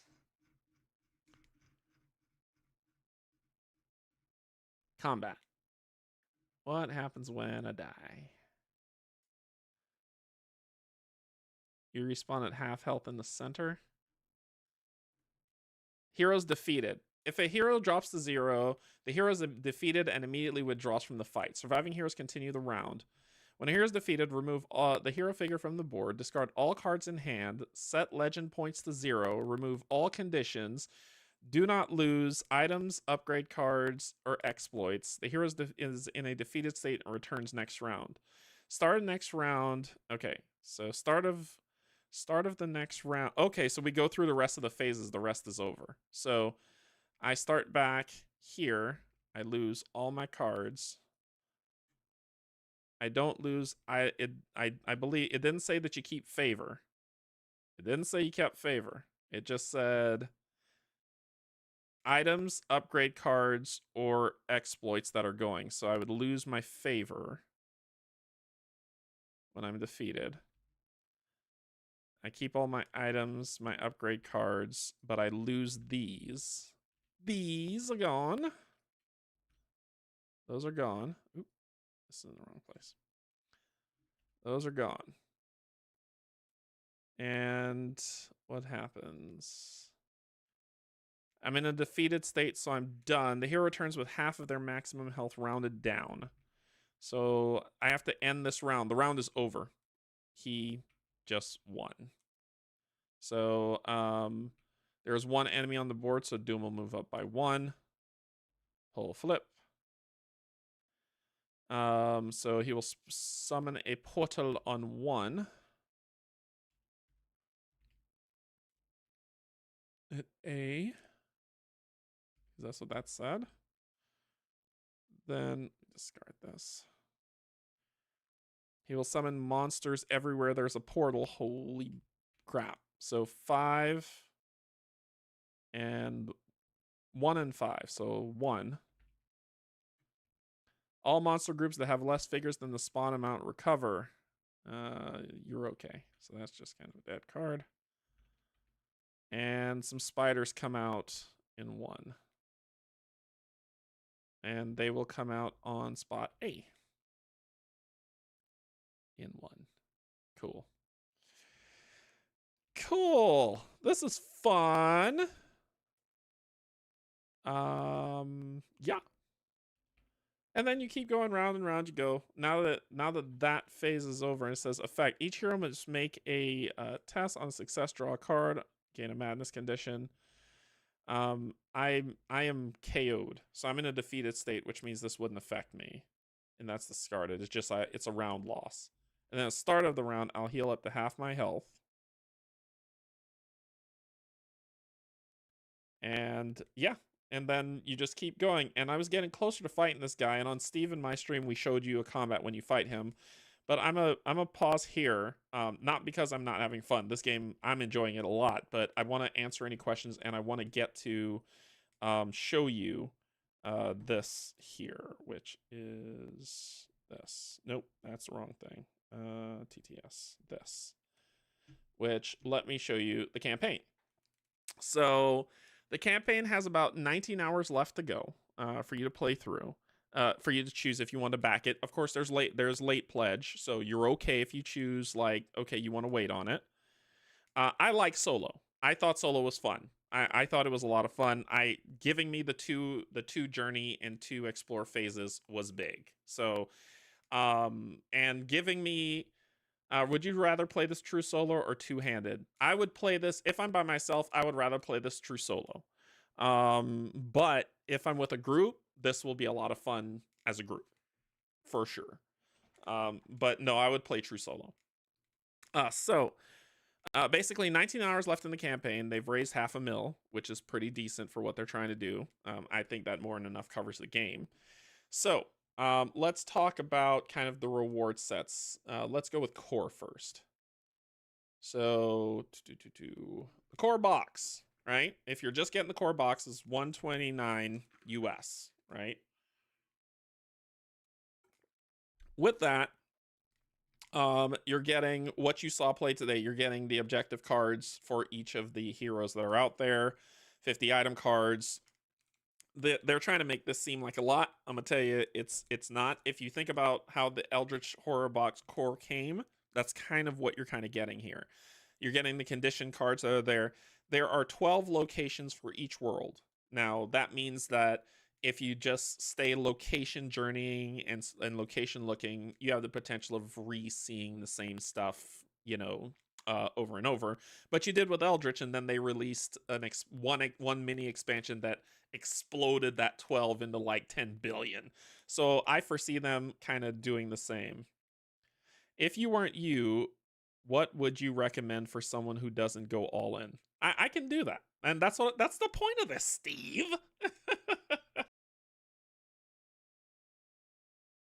But that's the point of this. So basically, so for I'm just kind of getting into kind of when they say 338 unique cards, it's a little bit of not really, right? They are unique, but the worlds only have 12 cards, right? So think of it that way. The world only have 12 cards in the core box. So look at it from that perspective, and then the rest of the cards are quote unquote unique. So conditions, you get the quest cards that are there. You only saw one, and I didn't really aim for it, but you can get multiple quests going at the same time. I think up to 2. Tons of enemies for you to choose from.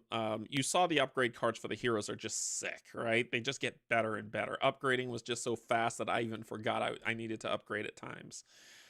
There's player aids, which is huge.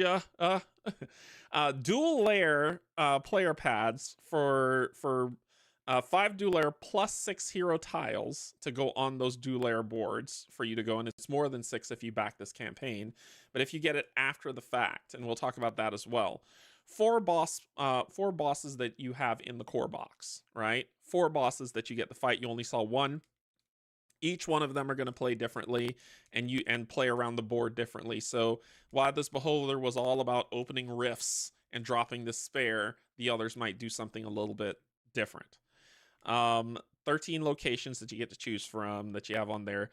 And once you upgrade your character and you complete, you become legendary. So you get this aura about you that makes you even more powerful, which wasn't in this prototype, but it's something that you can get in the game.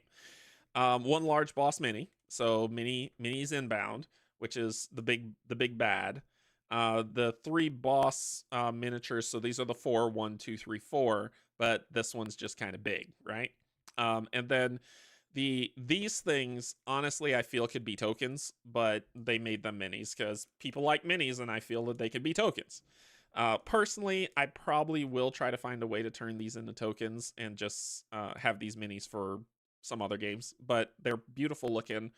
They could be tokens and be fine. 2 Corrupted Angel minis that are there, so that's what you're getting. So that's core box. If you pledge, you also get the stretch goals. So there's been a lot of, let's see, stretch goals. So you're getting a special quest for monster hunting, a new hero that is Cleopatra, right? Actually, it's multiple heroes for Cleopatra. So you're getting Cleopatra. There is the next hero is Achilles, the Glory Seeker. The next hero is Van Helsing. The next hero after that is Mulan, and the next hero after that is Lu Bu. And then it looks like there's one more reveal before it all ends, right? So 1, 2, 3, 4, 5 more heroes you're getting in there. And this is fantastic. So this unlock stretch goal was the thing I was talking about. 25 more world cards. 1 per world. So basically you're getting 1 more card, it looks like, per world, but we're, of course, you know, if Dragori Games sticks with this, it's going to become more. You'll get more as they build it out, but you're getting more of these. A new unique challenge for every world. Hopefully they'll do more in that, which it builds it out. And being a huge fan of Romance of the Three Kingdoms, yeah, Romance of the Three Kingdoms is an amazing game. So you're getting 2 more expanded hero cards, 2 per hero, should I say, for a total of 28. That's in there. New items for the Viking, new thematic quest for treasure hunting.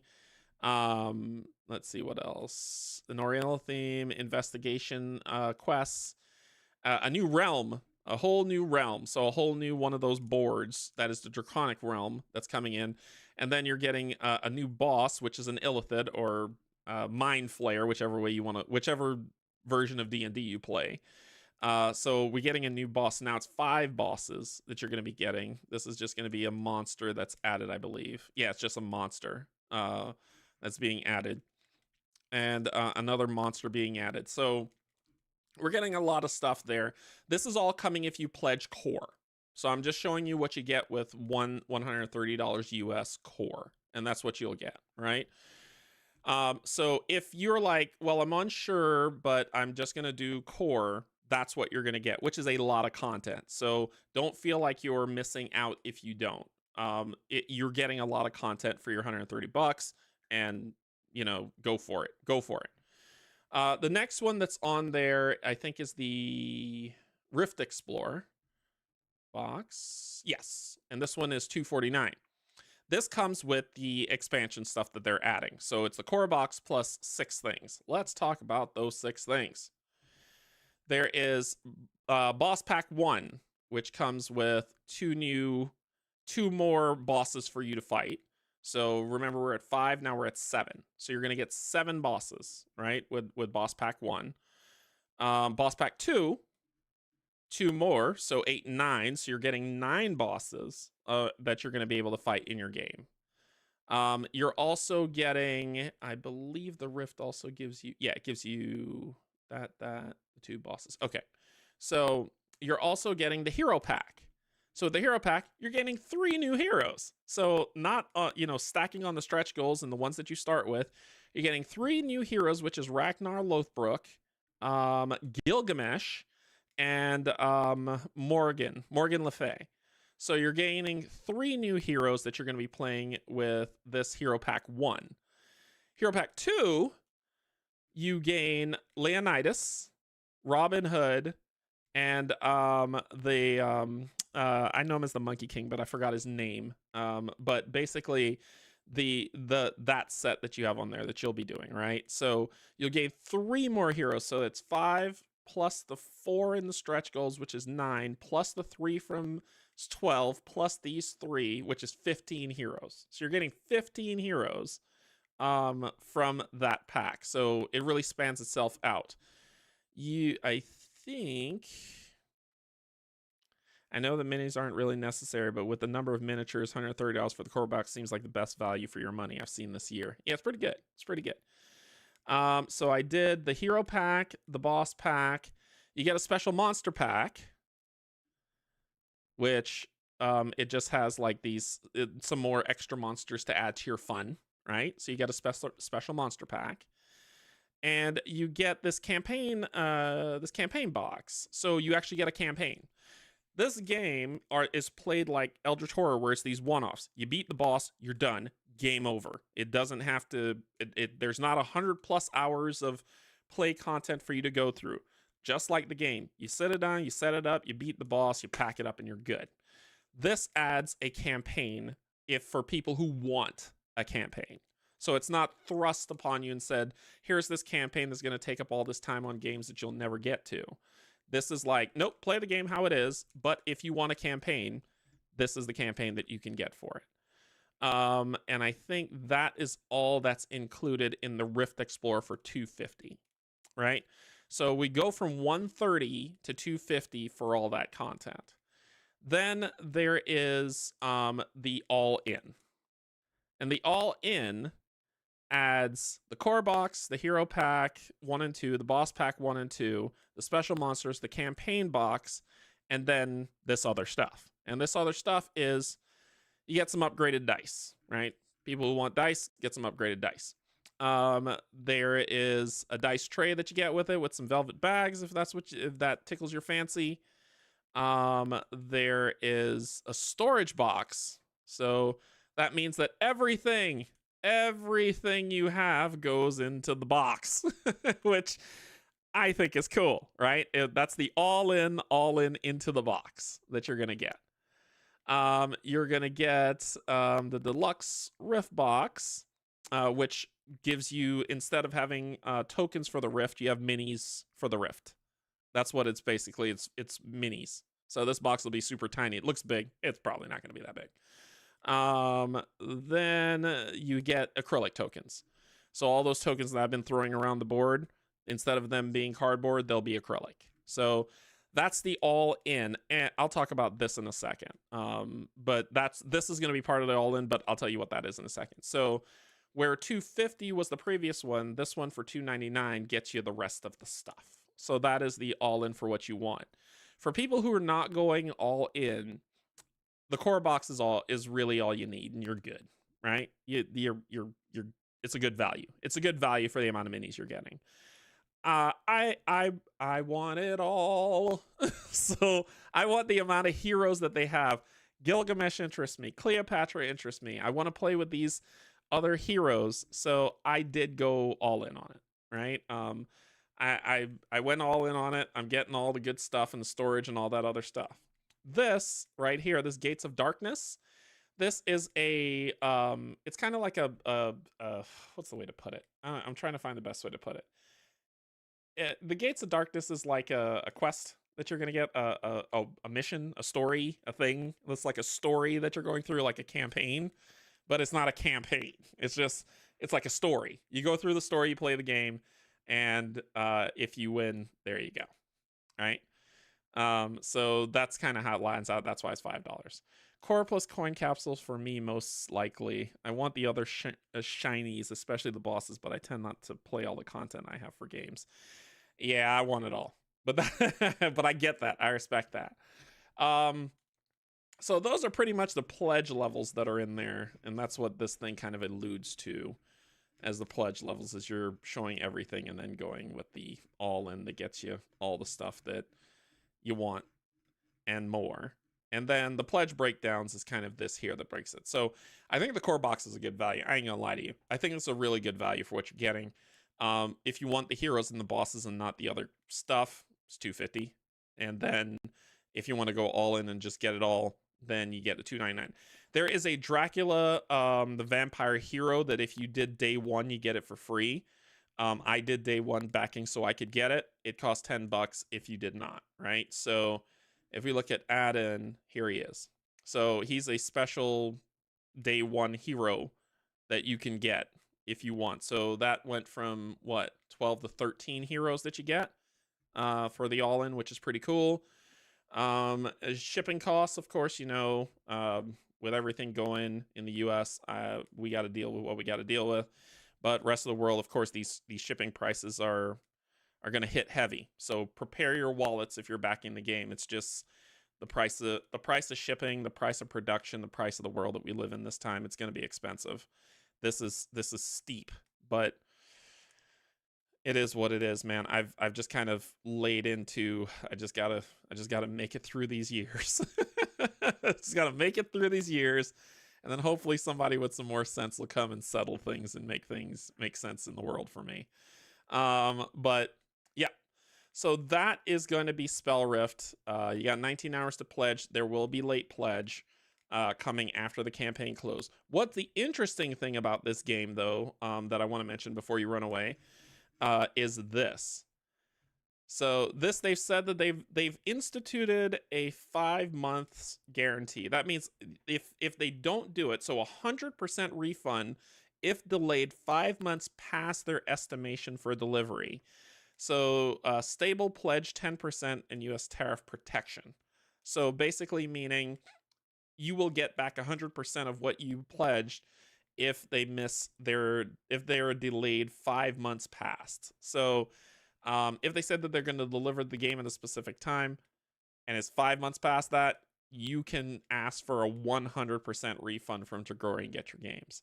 For people who are like, I'm going to wait until it comes out and get it in the aftermarket, you will be able to. However, they're not going to reprint or retail anything for 2 years after this campaign ends. So if you don't care and you're like, I don't care, they could delay it for 5. I'll get to it when I get to it. Then you're fine. If you're like, I'll have some buyer's remorse, you'll have to look on the aftermarket, right? To see if you want to get the game, if you want to get it, or you'll have to wait for its availability to come out to see if you're going to get it. So just keep this in mind as you think about and research your decision, that they're protecting their asset to say that you'll be able to gain a refund if you want one, if they exceed the time that they say this thing's going to be delivered.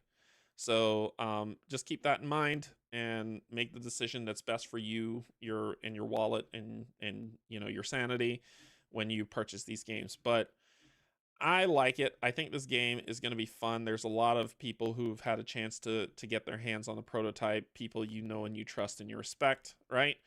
And hopefully they too will help. Now, this part here where they said that they model their stuff in AI, but they actually have an artist doing the work. So I think someone, and I talked to this with Steve, I said, I think someone saw this and was like, AI, and didn't read, where they said, well, we want to get a sense for what we're going to do. So we do this, and then we say, hey, artist that we're paying money to, who is human being, this is what we're kind of looking for. Can you draw that? And the artist draws it. So that's what this means. It's not on the cards as AI art. All your cards will have artist art on them. It's just how they're sending it to the artist instead of picture's worth 1,000 words. Put it like that. Picture's worth 1,000 words. And so there are the artist links if you want to go look at their work, if you don't trust what this group is saying. So before you get your panties in a bunch and say AI art, they are not using it. They're just using it to gain the concept so they can hand it to the artist to say, hey, can you draw this and we'll pay you actual money. So take what you want from that and make the best decision for you and your wallet. Dragori Games, SpellRift, that's gonna be the fun of it. All right, that's gonna be all for this stream. I know you would love to see me play through the end, but I think I just wanted to give you a sense of this game, and I do enjoy it. I did go all in on the game with my own money. I'm not. They don't know who the hell I am, so I'm not gonna get like a free copy or something. It's just I want to support them and get some stuff, and get some really cool gameplay and play it and have a lot of fun, and we'll see where it goes from there. So thank you so much, everybody, for joining. Thank you to my patrons, subscribers, and if you're neither, thank you as well. At 9 o'clock tonight, if you're watching it live right now, Steve and Kim are over at Co-op Guild are going to be playing Marvel United. So go over there and check them out. And Go over there, check them out, show them some love. And as always, I love you. And there's absolutely nothing you can do about it. Bye, everybody.